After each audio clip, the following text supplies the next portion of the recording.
Hi hello my beautiful souls. നമസ്കാരം. നമ്മൾ ഇന്ന് നോക്കാൻ പോകുന്ന ടാരോ ട്രീഡിംഗ് നിങ്ങളോട് പിണങ്ങിപ്പോയ ആൾക്ക് ഇപ്പോൾ ഈ ഒരു നിമിഷം നിങ്ങളോട് പറയാനുള്ളത് എന്താണ്? അവരിപ്പോഴും നിങ്ങളെപ്പറ്റി ചിന്തിക്കാറുണ്ടോ? ആദ്യമായിട്ടാണ് ഈ ചാനൽ കാണുന്നത് എങ്കിൽ ചാനൽ സബ്സ്ക്രൈബ് ചെയ്ത് നിങ്ങളുടെ എനർജി ഈ ഒരു റീഡിങ്ങിലേക്ക് കണക്ട് ചെയ്യുക. നിങ്ങൾ സ്നേഹിക്കുന്ന വ്യക്തിയുടെ മുഖം മനസ്സിലേക്ക് കൊണ്ടുവരിക. നിങ്ങൾ ഇരുവരും ഒരുമിച്ച് പങ്കിട്ട ആ ഒരു സുന്ദര നിമിഷങ്ങളെ മനസ്സിലോർക്കുക. പോസിറ്റീവായിട്ടിരിക്കുക. നമുക്ക് റീഡിങ്ങിലേക്ക് പോകാം. ഇവിടെ ഫസ്റ്റ് വന്നിരിക്കുന്ന കാർഡ് 10 ഓഫ് വൺസ് ആണ്. നിങ്ങളോട് പിണങ്ങിപ്പോയ ആ ഒരു വ്യക്തി എന്ന് പറയുന്നത് മെന്റലി വളരെ ടയേർഡായ ഒരവസ്ഥയിലിരിക്കുന്നു. ഒരു ഭാരം കൊണ്ടു നടക്കുന്നത് പോലെ തോന്നുന്ന ഒരവസ്ഥ. ആദ്യമൊക്കെ ഈ ഒരു റിലേഷൻഷിപ്പ് വളരെ സന്തോഷം തന്നിട്ടുണ്ടായിരുന്നുവെങ്കിൽ പിന്നീട് അതൊരു റെസ്പോൺസിബിലിറ്റി കൊടുക്കേണ്ട ഒരു ദിശയിലേക്ക് എത്തിയപ്പോൾ അവർക്കതിന് കഴിയാതെ പോയതായിരിക്കാം. ഇത് കണ്ടുകൊണ്ടിരിക്കുന്ന നിങ്ങളുടെ ഒരു ഫീലിങ്ങും ആകാം. കാരണം നിങ്ങൾ ഈ ഒരു ബന്ധത്തിന് വേണ്ടിയിട്ട് ഒരുപാട് ഇൻവെസ്റ്റ് ചെയ്തു, പക്ഷേ ടയേർഡായിപ്പോയി. ഇനി മുന്നോട്ട് നീങ്ങാൻ പറ്റാത്ത അവസ്ഥ. ദ എംപറർ കാർഡ് ഒരു ഈഗോ അതുപോലെ തന്നെ കൺട്രോളിനെ സൂചിപ്പിക്കുന്നു. ഞാൻ ചെയ്തത് ശരിയാണ് എന്നൊരു സ്റ്റബൺ മൈൻഡ് സെറ്റ് ഇപ്പോഴും അവർക്ക് വളരെ സ്ട്രോങ് ആണ്. അവർ നിങ്ങളെ മിസ് ചെയ്യുന്നുണ്ടെങ്കിൽ തന്നെയും കൺട്രോൾ കൈവിടാൻ അവർക്ക് പറ്റുന്നില്ല. പേജ് ഓഫ് കപ്സ് ഒരു റിയൽ ട്രൂത്തിനെ സൂചിപ്പിക്കുന്നു. അവരുടെ ഉള്ളിൽ സ്റ്റിൽ ഒരു സോഫ്റ്റ് ഫീലിംഗ് ഒക്കെ ഉണ്ട്. ഒരു മാപ്പ് പറയണം, അപ്പോളജി പറയണം, വീണ്ടും കണക്റ്റ് ആകണം എന്നൊരു ഇന്നസെന്റ് വിഷൊക്കെ ഉണ്ട്. പക്ഷേ ആക്ഷനായി വരുന്നില്ല. ഇതൊരു തോന്നലായിട്ട് മനസ്സിൽ ഇരുന്ന് വിചാരിക്കുന്നതേ ഉള്ളൂ. ഇത് പുറത്തേക്കില്ല. 6 ഓഫ് കപ്സ് ഒരു പാസ്റ്റ് മെമ്മറീസ്. നിങ്ങളുടെ റിലേഷൻഷിപ്പിൽ ഉണ്ടായ നല്ല നല്ല മൊമെന്റ്സിനെ പറ്റിയൊക്കെ അവർ ആലോചിക്കുന്നുണ്ട്. നിങ്ങൾക്ക് തോന്നുന്നുണ്ടാകാം അവർ മറന്നിട്ടുണ്ടെന്ന്. അങ്ങനെയല്ല, ഇപ്പോഴും അവർ നിങ്ങളെക്കുറിച്ച് ഓർക്കുന്നുണ്ട്. വളരെ സ്ട്രോങ് ആയിട്ട് തന്നെ. എത്രയൊക്കെ വേണ്ടെന്ന് വെച്ചിട്ടും ആ ഒരു ഓർമ്മകൾ ഇങ്ങനെ അലയടിച്ച് മനസ്സിലേക്ക് വരുമ്പോൾ അവർ മനസ്സിലാക്കുകയാണ്, ഞാൻ ശരിക്കും ജെന്യുവലി ഈ ഒരു ലവിൽ ഇൻവോൾവ് ആയിരുന്നു. അത്ര പെട്ടെന്നൊന്നും എനിക്ക് മറക്കാൻ സാധിക്കില്ല എന്നൊരു തിരിച്ചറിവ് അവർക്കുണ്ടാകുന്നു. ഓവറോൾ മെസ്സേജിൽ അവർ നിങ്ങളോട് പറയാൻ ആഗ്രഹിക്കുന്നത്, ഞാൻ മാക്സിമം ഈ ഒരു ബന്ധം നല്ല രീതിയിൽ മുന്നോട്ട് കൊണ്ടുപോകാൻ ശ്രമിച്ചു, പക്ഷേ കഴിഞ്ഞില്ല. ശരിക്കും ഞാൻ നിന്നെ മിസ് ചെയ്യുന്നു. നീ എന്നോടൊപ്പമുണ്ട ആ ഒരു നല്ല സമയമൊന്നും മറക്കാൻ എനിക്ക് സാധിച്ചിട്ടില്ല. പഴയ സമയങ്ങളെല്ലാം തന്നെ ഞാൻ ഓർക്കുന്നുണ്ട്. സോറി പറയണം എന്നൊക്കെ തോന്നുന്നുണ്ട്, പക്ഷേ എങ്ങനെയെന്നറിയില്ല. ഈ ഒരു കാർഡുകളുടെ എല്ലാവരും ഓവറോൾ എനർജി നോക്കുന്ന സമയത്തൊരു ഈഗോ ആണ് നിങ്ങളുടെ ബന്ധത്തിലെ മെയിൻ വില്ലൻ എന്ന് പറയുന്നത്. ഇവർക്ക് നിങ്ങളുടെ സ്നേഹം ഫീലൊക്കെ ചെയ്യുന്നുണ്ടെങ്കിൽ തന്നെയും ആക്ഷൻ വീക്കാണ്. അവർ ഈ ഒരു ബന്ധത്തിലൊരു ട്രൂത്തൊക്കെ മനസ്സിലാക്കി ഈഗോ താഴ്ത്തി വെച്ചിട്ട് ശരിക്കും മുന്നോട്ട് വന്നെങ്കിൽ മാത്രമേ നിങ്ങളുടെ ബന്ധത്തിലൊരു റീയൂണിയൻ ഉണ്ടാവുകയുള്ളൂ. അവരുടെ ഈ ഒരു ഈഗോ പ്രോബ്ലം തന്നെയാണ് നിങ്ങളുടെ റീയൂണിയൻ സ്ലോ ആക്കിക്കൊണ്ടിരിക്കുന്നത്. നിങ്ങൾ അവരെ വെയിറ്റ് ചെയ്യുന്നുണ്ട് എങ്കിൽ തന്നെയും അവരുടെ ഫീലിംഗ് നോക്കി കാത്തിരിക്കാൻ പാടില്ല. ആക്ഷൻസ് നോക്കി മാത്രം ഒരു തീരുമാനമെടുക്കുക. ഈ ഒരു ബന്ധത്തിൻ്റെ ഫ്യൂച്ചർ എന്താണെന്ന് ചോദിക്കുമ്പോൾ വന്നിരിക്കുന്ന first card king of pentacles ആണ്. ഈ ഒരു ബന്ധത്തിന് ഒരു സ്റ്റെബിലിറ്റി പൊട്ടൻഷ്യലൊക്കെ ഉണ്ട്. ആ ഒരു വ്യക്തി സീരിയസ് ആയി തന്നെ സെറ്റിലാകാൻ കഴിയുന്ന ഒരു മൈൻഡ് സെറ്റ് ഉള്ള ആളാണ്. ലോങ് ടേം വാല്യൂ ഒക്കെ ഉണ്ട്. പക്ഷേ ആള് വളരെ സ്ലോ ആണ്. കിങ് ഓഫ് സോർട്സ് ഒരു ഇമോഷൻസ് അല്ല, ലോജിക് ഡോമിനേറ്റ് ചെയ്യും. ഒരാൾ അല്ലെങ്കിൽ ഇരുവരും നന്നായി ആലോചിച്ച് ചിന്തിച്ച് തൻ്റെ ബ്രെയിൻ ഉപയോഗിച്ച് ഡിസിഷൻ എടുക്കുന്ന ഒരു ഘട്ടം വരും. അവർ നിങ്ങളും കൂടെ ഒരുമിച്ച് സംസാരിക്കുന്ന ഒരു ടൈം എന്ന് പറയുന്നത് രണ്ടുപേരും തൻ്റെ ഇമോഷൻസിനെ കൺട്രോൾ ചെയ്യാൻ ശ്രമിക്കും. കാരണം ഒരു പിണക്കത്തിന് ശേഷം വരുന്നതല്ലേ, അല്പം ബലം പിടിച്ച് അങ്ങനെ നിൽക്കും. അതുകൊണ്ട് തന്നെ ആദ്യ കമ്മ്യൂണിക്കേഷൻ എന്ന് പറയുന്നത് വളരെ കോൾഡായിരിക്കും. ഒരു തണുത്ത സംസാരം, അങ്ങോട്ടും ഇങ്ങോട്ടും ഉള്ള ഒരു എനർജി ചെക്ക് ചെയ്യൽ.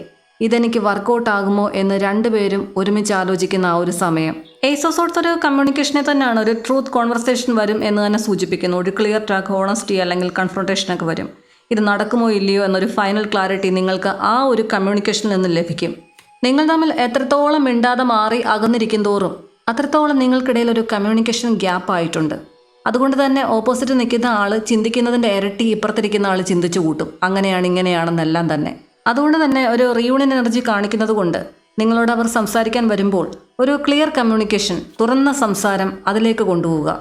ഈ ഒരു ക്ലിയർ കമ്മ്യൂണിക്കേഷന് ശേഷം 3 ഓഫ് കപ്സ് ആണ് വന്നിരിക്കുന്നത്. ഒരു റീയൂണിയൻ, റീകണക്ഷൻ ചാൻസ് ഒക്കെ ഉണ്ടെന്ന് സൂചിപ്പിക്കുന്നു. ഫ്രണ്ട്ലി ഫേസ്, അതുപോലെ തന്നെ സ്ലോലി ബോണ്ടിങ് കാണിക്കുന്നു. ചിലർക്കൊക്കെ ഒരു ഫ്രണ്ട്സായി തുടരാനുള്ള ഒരു പോസിബിലിറ്റിയാണ് കാണിക്കുന്നത്. ഓവറോൾ ഫ്യൂച്ചർ എനർജി ഒരു റീയൂണിയൻ ചാൻസ് ഉണ്ട് നിങ്ങൾക്കിടയിൽ. പക്ഷേ ഇത് ഇമോഷണൽ ലവ് സ്റ്റോറി പോലെയല്ല, മെച്യൂർഡ് ആയിട്ടുള്ള, പ്രാക്ടിക്കൽ, ക്ലിയർ ബേസ്ഡ് ആയിട്ടുള്ള കണക്ഷൻ ആയിരിക്കും എന്ന് സൂചിപ്പിക്കുന്നു. തുടർന്നങ്ങോട്ട് നിങ്ങൾക്കിടയിലുള്ള ലവ് തിരിച്ചു വരുമെങ്കിലും ഒരു ഈഗോ പ്ലസ് ലോജിക് ഇൻ്റർഫിയർ ചെയ്യും എന്ന് കാണിക്കുന്നുണ്ട്. ഫീലിംഗ്സ് എലോൺ കൊണ്ട് ഈ ഒരു ബന്ധം മുന്നോട്ട് പോകില്ല. പ്രാക്ടിക്കലായിട്ടുള്ള തീരുമാനങ്ങൾ വേണ്ടിയിരിക്കുന്നു നിങ്ങളുടെ ബന്ധത്തിൽ. കമ്മ്യൂണിക്കേഷനാണ് എല്ലാം ഡിസൈഡ് ചെയ്യുന്നത് എന്ന് കാണിക്കുന്നു. അതായത് നിങ്ങൾ തമ്മിൽ വീണ്ടും കണക്ട് ചെയ്യും. പക്ഷേ ഈ ഒരു തവണ എന്ന് പറയുന്നത് ട്രൂത്ത് അവോയ്ഡ് ചെയ്യാൻ പറ്റില്ല.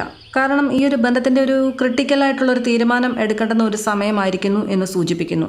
അതുകൊണ്ട് തന്നെ രണ്ടുപേർക്കും ഇത് ഈ റിലേഷൻഷിപ്പ് മുന്നോട്ട് കൊണ്ടുപോയാൽ ഓക്കെ ആയിരിക്കുമോ, അതല്ല എങ്കിൽ ഇതിൽ ക്ലോഷർ ചെയ്യണമോ? ഇതെല്ലാം തന്നെ നിങ്ങൾക്കിടയിൽ ഉണ്ടാകാൻ പോകുന്ന ആ ഒരു ഹോണസ്റ്റ് ആയിട്ടുള്ള ഒരു കമ്മ്യൂണിക്കേഷൻ വഴി തീരുമാനിക്കപ്പെടും എന്ന് ഫ്യൂച്ചർ എനർജി കാണിക്കുന്നു. ഇതിലൊരു അഡ്വൈസ് പറയാനാണെങ്കിൽ ഇമോഷണലി നിങ്ങൾ അറ്റാച്ചായി വെയിറ്റ് ചെയ്യാൻ പാടില്ല. നിങ്ങളിലേക്ക് ഒരു കമ്മ്യൂണിക്കേഷൻ അവർ കൊണ്ടുവരുമ്പോൾ വളരെ സ്ട്രോങ് ആയി ക്ലിയർ ആയിരിക്കുക. നിങ്ങളുടെ ഈ ഒരു ബന്ധത്തിന് എന്ത് ഡിവൈൻ ഗൈഡൻസ് ആണ് കൊടുക്കേണ്ടത് എന്ന് ചോദിക്കുമ്പോൾ വന്നിരിക്കുന്നത് 7 ഓഫ് വൺസ് ആണ്. അതായത് സ്റ്റാൻഡ് യുവർ ഗ്രൗണ്ട് എന്നാണ് ഈ 7 ഓഫ് വൺസ് എനർജി സൂചിപ്പിക്കുന്നത്. നിങ്ങളുടെ വാല്യൂ, അതുപോലെ തന്നെ നിങ്ങളുടെ ട്രൂത്ത്, ഇതാണ് നിങ്ങളുടെ ബാക്ക് ബോൺ എന്ന് പറയുന്നത്. അതിൻ്റെ ഒരു കോംപ്രമൈസ് നിങ്ങൾ കാണിക്കാൻ പാടില്ല. നിങ്ങളിപ്പോൾ വളരെ ടയേർഡായിട്ട് വളരെ ഇമോഷണൽ അല്ലെങ്കിൽ റിലേഷൻഷിപ്പ് സിറ്റുവേഷനിൽ ഒരു പ്രഷർ ഫീൽ ചെയ്യുന്നുണ്ടാകാം. ഈ ഒരു ബന്ധത്തിൽ ഒരാൾ കൺഫ്യൂഷൻ അല്ലെങ്കിൽ ഈഗോ കൊണ്ട് ബിഹേവ് ചെയ്യുന്നു ഇപ്പോഴും. പക്ഷേ ഡിവൈൻ പറയുന്നത് നിങ്ങൾ കോംപ്രമൈസ് ചെയ്ത് ഒരിക്കലും നിങ്ങളുടെ വാല്യൂ താഴേക്ക് കൊണ്ടുപോകാൻ പാടില്ല. അവർ നിങ്ങളിലേക്ക് വരാനുള്ള സാഹചര്യമൊക്കെ ഉണ്ടാകും, പക്ഷേ അവർ നിങ്ങളെ ടെസ്റ്റ് ചെയ്യും. സിറ്റുവേഷൻ അൺക്ലിയർ ആയിരിക്കും. നിങ്ങളുടെ ഭാഗത്തിന് വേണ്ടിയിട്ട് നിങ്ങൾക്ക് ഫൈറ്റ് ചെയ്യേണ്ടി വരും. പക്ഷേ സെൽഫ് റെസ്പെക്റ്റ് അത് വിട്ട് ഒരു കളിക്കും ഈ ഒരു ബന്ധത്തിന് പോകരുത്. ഈ ഒരു ബന്ധത്തിന് വേണ്ടിയിട്ട് കുറേ നിങ്ങൾ ഇൻവെസ്റ്റ് ചെയ്തില്ലേ, ഇനി അല്പം വിശ്രമമാകാം. നിങ്ങൾ ഓൾറെഡി സ്ട്രോങ് ആണ്. അവർ എഫേർട്ട് കാണിക്കാതെ നിങ്ങൾ സോഫ്റ്റ് ആകാൻ പാടില്ല. നിങ്ങൾക്ക് ഡിസേർവ് ചെയ്യുന്ന റെസ്പെക്റ്റ് കിട്ടാതെ യാതൊരു അക്സെപ്റ്റൻസും ഈ ഒരു ബന്ധത്തിൽ ചെയ്യരുത്. ക്ലിയർ ബൗണ്ടറീസ് എല്ലാം തന്നെ സെറ്റ് ചെയ്യുക. ഇമോഷണലായി ഒരിക്കലും ഒരാളെ ചേസ് ചെയ്യാതിരിക്കുക. അവർ പ്രൂവ് ചെയ്താൽ മാത്രം അലോ ചെയ്യുക. ഈക്വൽ ഗിവ് ആൻഡ് ടേക്ക്, ഒരുപോലെ ഇൻവെസ്റ്റ് ചെയ്യുന്ന ബന്ധങ്ങൾ, ഇത് മാത്രമാണ് ഈ ഒരു പ്രകൃതിയിൽ നിലനിന്ന് പോകുന്നത്.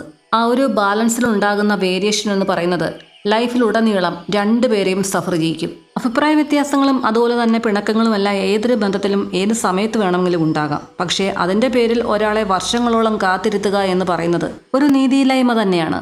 ഈ ഒരു ഭൂമിയിൽ ഒരാൾക്ക് മാത്രമല്ല എല്ലാവർക്കും സന്തോഷത്തോടെയും സമാധാനത്തോടെയും ജീവിക്കാനുള്ള അവകാശം ഡിവൈൻ നമുക്ക് കനിഞ്ഞു തന്നിട്ടുണ്ട്. അത് മനസ്സിലാക്കി ജീവിക്കുക. അപ്പോൾ ഇതൊക്കെയായിരുന്നു നമുക്ക് കിട്ടിയിരിക്കുന്ന ടാരറ്റ് ഗൈഡൻസ് എന്ന് പറയുന്നത്. നിങ്ങൾക്ക് ഈ മെസ്സേജ് റെസണേറ്റ് ചെയ്തിട്ടുണ്ടെങ്കിൽ യൂണിവേഴ്സിന് നന്ദി പറയുക. ഇതൊരു ജനറൽ ടാരറ്റ് റീഡിംഗ് ആണ്. എല്ലാവർക്കും ഇത് റെസണേറ്റ് ആകണം എന്നില്ല. ഈ ഒരു റീഡിങ്ങിൽ പറഞ്ഞിട്ടുള്ള പോസിറ്റീവായിട്ടുള്ള എല്ലാ കാര്യങ്ങളും നിങ്ങൾ നിങ്ങളുടെ ജീവിതത്തിലേക്ക് അട്രാക്റ്റ് ചെയ്യുക. നിങ്ങളെ വിഷമിപ്പിച്ചുകൊണ്ടിരിക്കുന്നതും ഓവർ തിങ്ക് ചെയ്യിപ്പിച്ചുകൊണ്ടിരിക്കുന്നതുമായിട്ടുള്ള എല്ലാ കാര്യങ്ങളും ദ ഡിവൈന് മുമ്പിൽ സറണ്ടർ ചെയ്യുക. ഒരുപാട് ആളുകളുടെ എനർജി ഉൾക്കൊള്ളുന്ന ഈ ഒരു ജനറൽ റീഡിംഗ് എന്ന് പറയുന്നത് നിങ്ങൾക്ക് ഒരു ഗൈഡൻസ് ആയിട്ടൊക്കെ എടുക്കാൻ പറ്റും. പക്ഷേ നിങ്ങളുടെ ജീവിതത്തെ സംബന്ധിക്കുന്ന ഒരു നിർണായക തീരുമാനമെടുക്കുന്ന ഒരു സാഹചര്യമാണെങ്കിൽ തീർച്ചയായിട്ടും ഒരു പേഴ്സണൽ റീഡിംഗ് അത്യാവശ്യമാണ്. നിങ്ങൾക്ക് ഇഷ്ടപ്പെട്ട നിങ്ങളുടെ എനർജിയുമായി കണക്റ്റ് ആകുന്ന ഏതെങ്കിലും ഒരു ടാരറ്റ് റീഡറിനെ സമീപിച്ച് ഒരു പേഴ്സണൽ റീഡിംഗ് എടുക്കേണ്ടത് അത്യാവശ്യമാണ്. ആ ഒരു പേഴ്സണൽ ഗൈഡൻസിൻ്റെ അടിസ്ഥാനത്തിൽ നിങ്ങൾക്ക് നിങ്ങളുടെ ജീവിതത്തെ സംബന്ധിക്കുന്ന ആ ഒരു സുപ്രധാന തീരുമാനമെടുക്കുവാനും ഏതൊക്കെ ഡയറക്ഷനിൽ എന്തെല്ലാം ചേഞ്ചസ് വരുത്തണം എന്നുള്ള തീരുമാനങ്ങളെല്ലാം തന്നെ എടുക്കാൻ ആ ഒരു പേഴ്സണൽ റീഡിംഗ് നിങ്ങളെ സഹായിക്കും. എൻ്റെ പേഴ്സണൽ റീഡിങ്ങിൻ്റെ നമ്പർ ഞാൻ സ്ക്രീനിൽ കൊടുത്തിട്ടുണ്ട്. അതിലേക്ക് വിളിക്കുകയോ മെസ്സേജ് അയക്കുകയോ ചെയ്യുക. പേഴ്സണൽ റീഡിംഗ് പേയ്ഡ് ആണ്. അതുപോലെ തന്നെ എൻ്റെ ദിവസേനയുള്ള പ്രാർത്ഥനകളിൽ നിങ്ങളെ ഉൾപ്പെടുത്തുന്നതിനായി നിങ്ങളുടെ പേരും നാളും ചേർത്ത് കമൻറ്റ് ചെയ്യുക. തീർച്ചയായും നിങ്ങളെ എൻ്റെ പ്രാർത്ഥനയിൽ ഉൾപ്പെടുത്തുന്നതായിരിക്കും. ഈ ഒരു ടാരറ്റ് റീഡിങ്ങിനെ പറ്റിയുള്ള നിങ്ങളുടെ വിലയേറിയ അഭിപ്രായങ്ങളും സജഷൻസും എല്ലാം തന്നെ കമൻറ്റ് ചെയ്യുക. ഒരു കാലത്ത് ഒരുപാട് സ്നേഹിച്ച് നിങ്ങളെ വിട്ടുപോയ നിങ്ങളുടെ പാർട്ട്ണർ ഒരു തിരിച്ചറിവ് വന്ന് നിങ്ങളിലേക്ക് മടങ്ങി വരാനും നിങ്ങളുടെ ബന്ധത്തിന് മനോഹരമായ ഒരു റീയൂണിയൻ ഉണ്ടാകട്ടെ എന്ന് ഡിവൈനോട് ഹൃദയം നിറഞ്ഞ് പ്രാർത്ഥിച്ചുകൊണ്ട് നിർത്തുന്നു. നന്ദി, നമസ്കാരം.